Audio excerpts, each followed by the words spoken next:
এই দেখো বন্ধুরা, একটা কাঁচের বোতল দিয়ে কত সুন্দর ডিজাইন বানাচ্ছে। সাদা রং দিয়ে দিলাম বোতলটা, পুরোটাই সাদা করবো। এটা দুবার মারাচ্ছি, দুবার মারলে একটু সাদাটা কভারটা ভালো দেয়।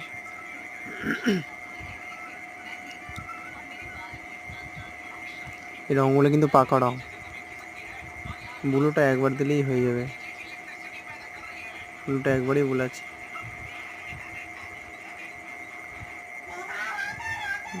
ডিজাইন